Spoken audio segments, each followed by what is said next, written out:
Crises in the royal household. Sarah Ferguson and the dismissal from national royal TV. Or so the rumor goes, but the reality is far more tangled. Hook. When privilege meets reality. Picture this. A camera pans across a grand Windsor estate, the spotlight finds a once beloved member of the royal orbit, and an announcement drops: she's been dismissed from her role on a prominent royal-themed television network. The audience gasps. Royals aren't supposed to leave the stage, they're meant to be the stage. But for Sarah Ferguson, the former Duchess of York, the script has flipped.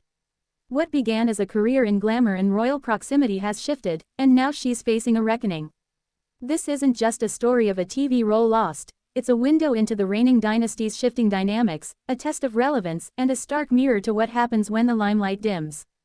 Stay with me, because by the end, you'll see that this is far more than a headline, it's a profound turning point for the monarchy and for a woman long dancing on its fringes. A brief spotlight. The rise of Fergie. Sarah Ferguson entered the royal scene when she married Prince Andrew in 1986. She brought warmth, approachability, and a splash of modern flair, a fresh face for the Windsor brand. Post-divorce in 1996, she remained visible through media ventures, books, appearances and charitable work.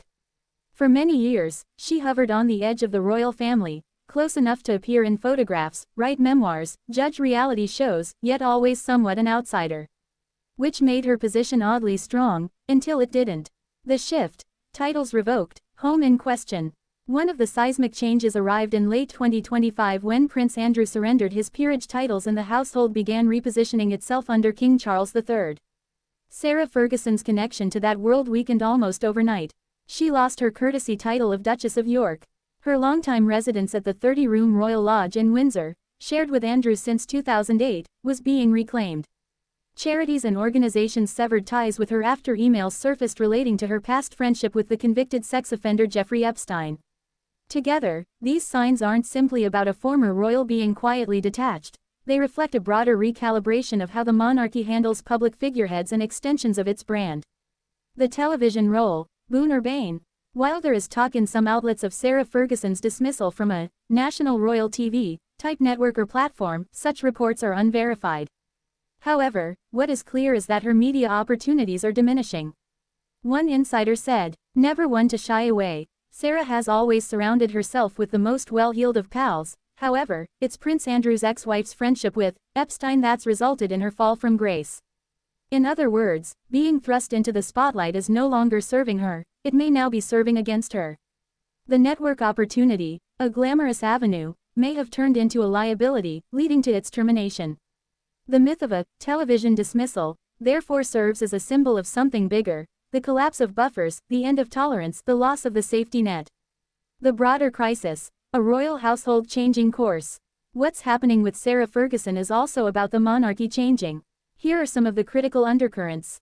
Zero tolerance for baggage. The royals are more sensitive than ever to scandal, including proximity to it. Sarah's past associations with Epstein, though she has insisted she had no misconduct, are now bearing consequences. Stripping privileges, not just titles. Housing, patronages, visibility, they're all at stake. For Sarah, losing her home and title means losing access, influence, and identity. From insider to outsider, once welcomed into the firm, at the edges, Sarah now finds herself no longer protected. Friends say she is cut adrift and ostracized by high society. Brand management. The monarchy is streamlining its public face. Non-working royals or diffused royal associates are being sidelined in favor of tighter messaging. Sarah's saga signals this shift. A personal reckoning, more than public pageantry.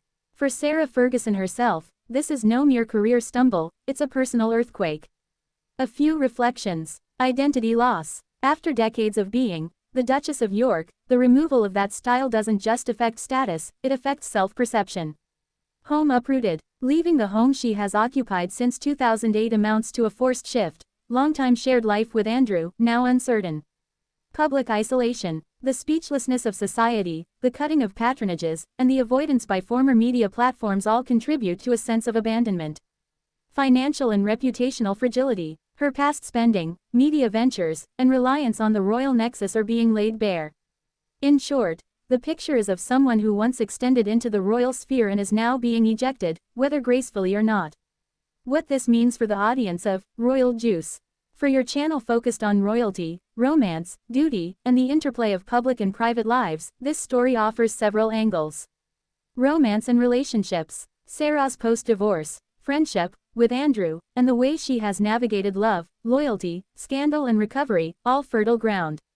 Duty versus privilege. Her fall raises the question, what happens when privilege is no longer sealed? Is duty still sufficient? Love lives and reinvention. Sarah's efforts to reinvent via media, books and charities mirror the modern royal narrative of transition. Weddings and aftermath. Although divorced decades ago, there's still a wedding origin story to Andrew, and the fallout continues to ripple. Royal events and novelties. The fact she was snubbed from certain ceremonial events signals how her status has shifted, and an audience loves to follow that kind of tension. A coda. The dismissal is a turning point. Whether or not the specific phrase, dismissal from national royal TV, is entirely accurate, the broader truth is clear: Sarah Ferguson is being pushed out of the spotlight. The monarchy's appetite for her brand of royal adjacency has waned. Her media ties are fraying, her residence is questioned, her title's gone. What happens next will be fascinating. Will she rebuild independently? Will she fade quietly? Or will she attempt a comeback? For you, the takeaway is this: this is not a side story, it may be emblematic of the new monarchy's boundaries. And in the world of royal watchers and your channel's audience, boundaries make for compelling drama. Final thoughts. So yes, the glimmer of a TV dismissal acts as the hook. But the real story is the seismic shift in privilege, identity, and relevance. Sarah Ferguson's journey, from Duchess to media personality to pariah adjacent, is messy, public, and improbable. It reminds us that in the world of royalty, heritage may still matter, but public perception matters even more. As you craft your piece for Royal Juice on this topic, remember, the power lies not in the headline, but in the unraveling, the moment when the camera stops rolling and the persona steps off the stage. Because in that fade to black moment, you'll find the human story echoed in the gilded halls of monarchy.